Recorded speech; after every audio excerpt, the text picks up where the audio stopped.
And now on to the business at hand on the Politics Hour today, where we have 4 candidates for one of 2 at-large seats, or for 2 at-large seats on the D.C. Council. Joining us in studio is Leon Swain. He is an independent candidate for the council. Leon Swain, thank you for joining us. Thank you very much for having us. Also with us is A.J. Cooper. Mr. Cooper, thank you for joining us. Thank you so much. I've been listening to your show for a long time, so it's almost surreal to actually be sitting here in the studio with you. Thank you so much for having me. And you're more than welcome. Also with us is an incumbent at-large member of the D.C. Council. He's running to retain his seat. Vincent Orange, thank you for joining us. Thank you for having me.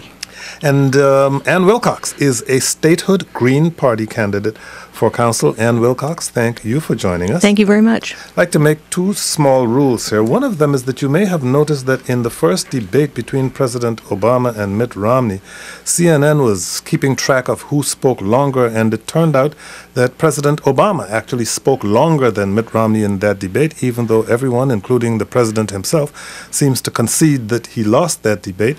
So our first rule is that please do not be dissuaded, or please do not be convinced that the person who speaks the longest is necessarily the person who will win the debate, because that's apparently has been proven to be wrong. And the second is that at the end of the conversation, we will give each one of you 1 minute to make a final statement, so you will have the last word over what other people may have been saying about you during the course of the conversation. Do I get a 1 minute closing statement also? I've never gotten one. Yes, you do get a 1 minute closing statement. brought it into that right there. Right. You also get the opening question to any of our candidates here. Well, I would think I would ask the candidates who are new to the ballot this time, Mr. Swain, Mr. Cooper, Ms. Wilcox. Why is it that you think you need to be elected to the seat beyond Vincent Orange or the other at-large candidate on the ballot, Michael Brown, who'll be with us next week? But what is the compelling issue for you going forward? I'll start with you, Ann. Just ask you, you're the Statehood Green Party. I don't think statehood and voting rights is driving. What's driving your campaign? Well, we should have a seat for our party, the Statehood Green Party. We were represented by Hilda Mason back in the 70s and 80s. We do need more third-party candidates on our council, or candidates representing other parties, not just Democrats or independent Democrats. But you're a successful lawyer. You people may not know you have represented many people who have demonstrated and gotten arrested in these various things. I hope you have other more clients who pay better fees for you. But why you? Why did you get into the campaign knowing it's an uphill slog? Right. Well, I am a former school board member. I'm a lawyer, as you say, went to American University Law School, represented the school board, the Ward 2 on the school board from 94 to 98. During that time, we worked on a lot of the education reform issues, also helped get charters started in the city, and those have been very successful. I believe I bring a progressive agenda to the board, or to the council. We would look at affordable housing, jobs for D.C. residents first, and also my experience in government, both on the school board and the D.C. Commission for Women. Okay. Mr. Cooper, can I just... Oh, by the way, if you'd like to join the conversation, you can call us at 800-433-8850. That's 800-433-8850. If you have questions for any of our candidates or comments, send us a tweet at Kojo Show, email to kojo@wamu.org, or you can go to our website, kojoshow.org, and join the conversation there. And Mr. Cooper, A.J. Cooper, is it the record of the incumbent council members, the behavior of the incumbent council members? You're really new to this elective process here, although you have some family background in it.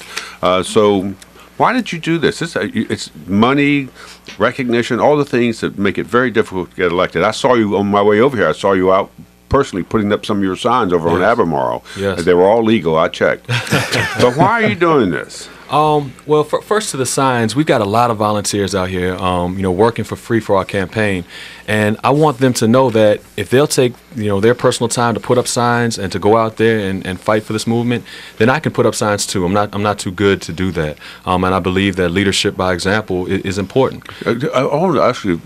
This is not an opening statement. I'm going to cut you off. What do you do to earn money? How do you earn your living? I'm the policy director at a nonprofit organization in D.C. called D.C. Campaign to Prevent Teen Pregnancy.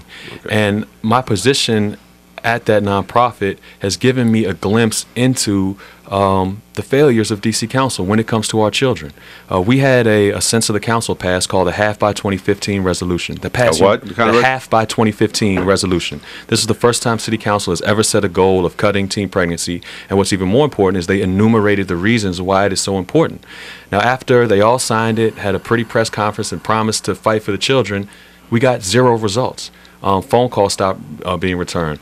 I visit, multiple council offices, some of the incumbents' offices, dozens of times, and got nothing. And so, after a meeting at DOES, where I was basically told that DOES is Department of Employment Services. We have to say what the names are here. Okay, DOES is right. Department of Employment Services. I came to talk to them about the Summer Youth Employment Program. And I wanted to have DC Campaign come free of charge and provide seminars for the children about why it's so important to prevent teen pregnancy. And they seem to think that teen pregnancy has nothing to do with workforce development. And so I pushed a little more because I wanted to have an anonymous survey that we could find out about the facts about teen pregnancy in our city. And they basically said if we did that survey and we found out that 50% of our kids are sexually active and 30% of them are either teen parents or the children of teen parents, it would make the department look bad, and so they wouldn't do it. So you're frustrated with city services and the response to urgent needs in the city. Well, and not only that, there's a crisis of confidence in the leadership here in D.C. And when I talk to young people, they don't believe in their leadership. And that's the way a democracy dies, when the younger generation believes that it's all a sham. And so I want to bring back trust in D.C. government. And if I can just complete my round robin here. Mr. Swain, you were the taxi cab commissioner, you were a former police officer. You served undercover for 2 years with the FBI to help bring some crackdown, some corruption within the cab industry. It's one of the things you're best known for. The Washington Post endorsed you in part because of that. But you have an incumbent council member sitting here. You're running against him and the other one, Michael Brown, who's not. But is it that they have failed or you can do better? Thank you very much. It's a combination of the two. It's not just that they have failed. It seems like failure is coming really from just about every member of the city council. The city has really lost faith in the city council. It's lost faith in the government from the mayor on down. And what has happened is that I live in Ward 8. I live in the poorest sections in Ward 8. And the citizens there have all said one thing. We're not being represented, that we don't have a voice in government, and we simply don't trust these individuals.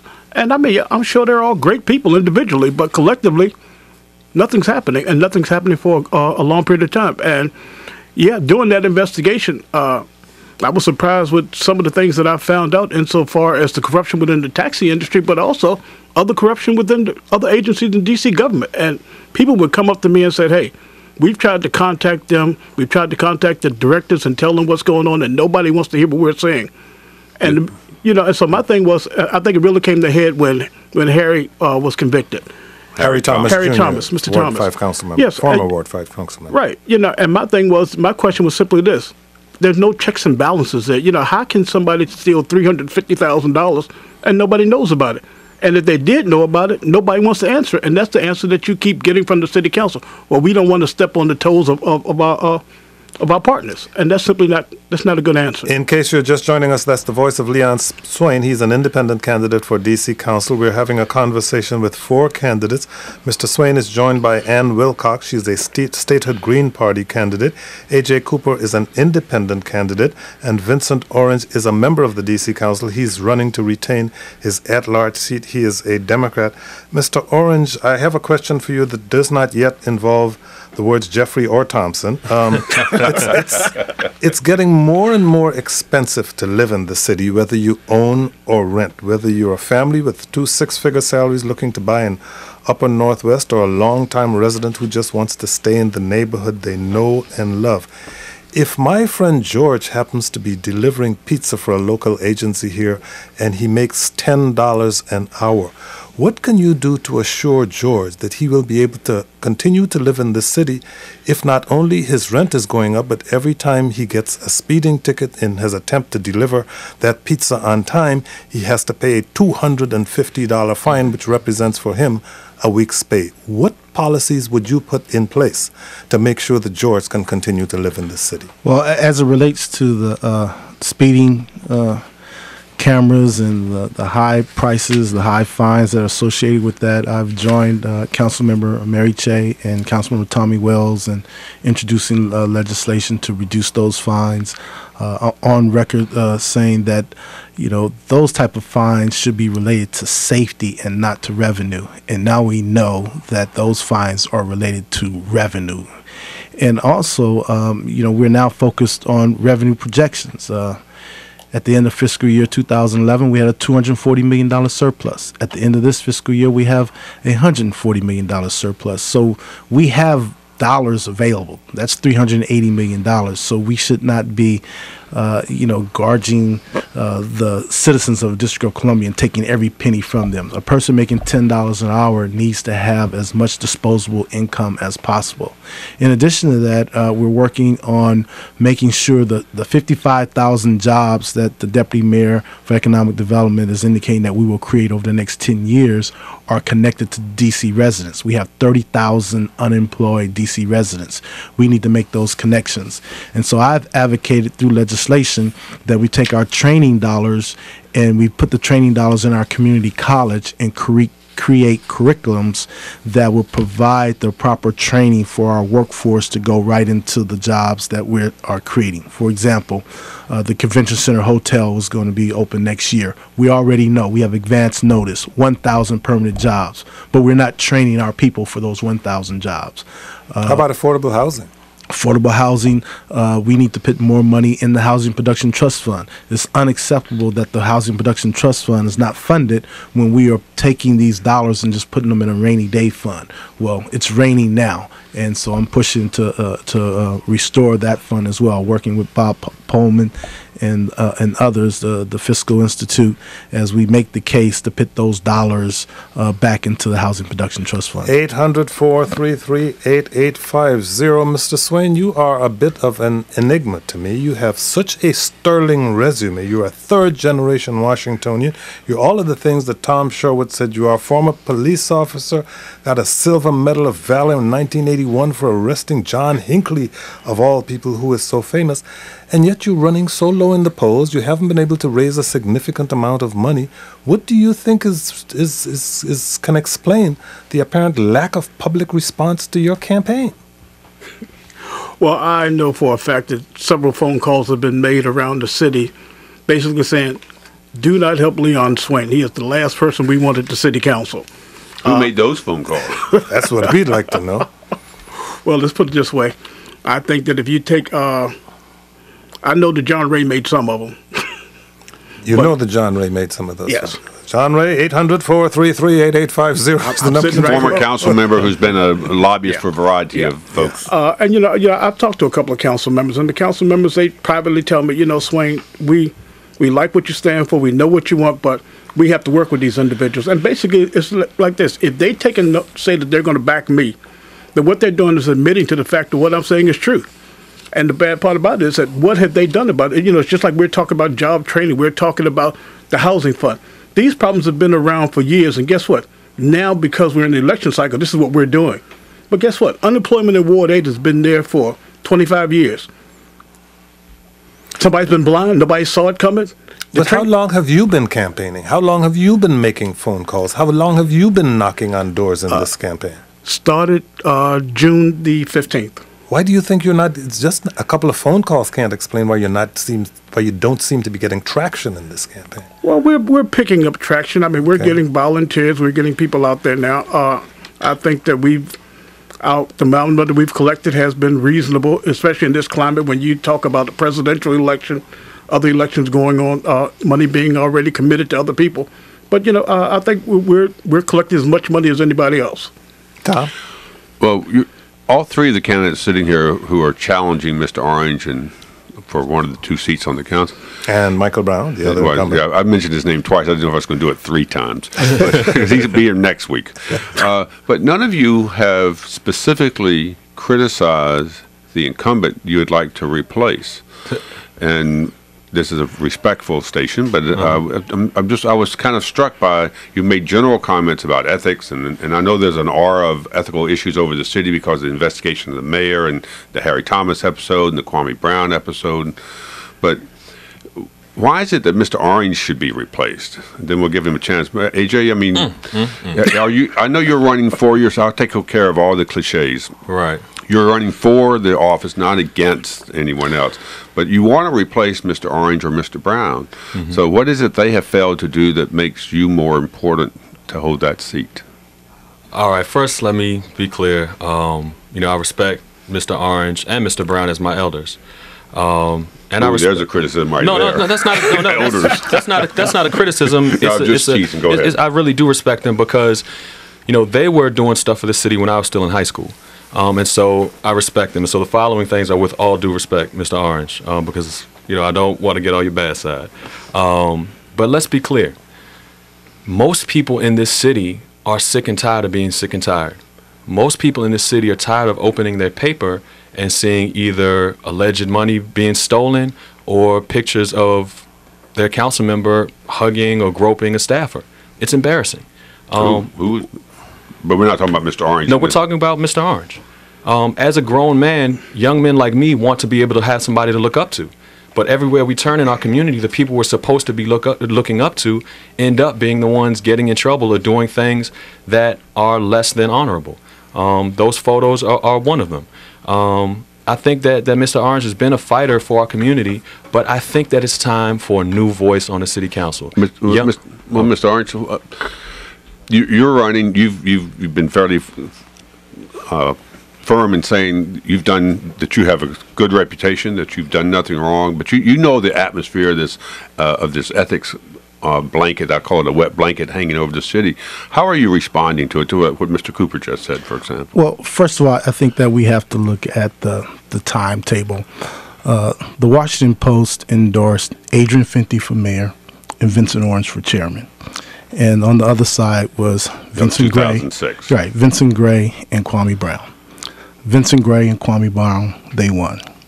That opened up Kwame's seat. Kwame was extremely upset with me. I'm the D.C. Democratic National Committee man. It was assumed that I would win the appointment in the party. Clearly, elected officials at the time got together, ganged up, and I was not successful at that point. A job that Sekou Bittle ended up getting. Correct. With the mayor and Kwame Brown's support. Correct. But the people were there. About 300, 400 people were there that night. They witnessed what took place. And they walked out saying, we don't like what took place. Wait till we get to the polls. And then I found out that I was up by 20 points in the polls after that event. And so I got back in. Now, while all that was taking place, there was a shadow campaign going on. Do you think I wasn't on that side? Was not involved in that whatsoever. The gray shadow campaign. Correct, and it's been established that was $650,000. So you think you've been unfairly, just to cut to the chase, you've been unfairly tarred by the ethics issues swirling around you? I believe so, but I do think there was a legitimate issue when we got to the special election. We received contributions, and we reported all the contributions properly, and they were classified as they came in. And they came in, they were all in different kind of arrangements, what have you. We reported. A year and a half later, Mr. Thomas gets raided, and those money orders became an issue. But the law says this, on the D.C. Official Code, Section 1-1163, no person shall make a contribution or cause a contribution to be made in the name of another person. I did not do that, nor did anyone on my staff. The law says no person shall knowingly accept a contribution made by one person in the name of another person. I did not do that. And to this date, there is no evidence that we've done that. Now, the Office of Campaign Finance, they're probably on the 6th audit of that special election. They tell me now they have a final report, and it's going to come to the same conclusion. But, in this atmosphere, especially when you're running, you're on the other side, you got to make these arguments. You got to put the candidates, in the hot seat. And, I'm not talking about Jeffrey Thompson. I'm in this business. Well, allow me to talk about Jeffrey Thompson.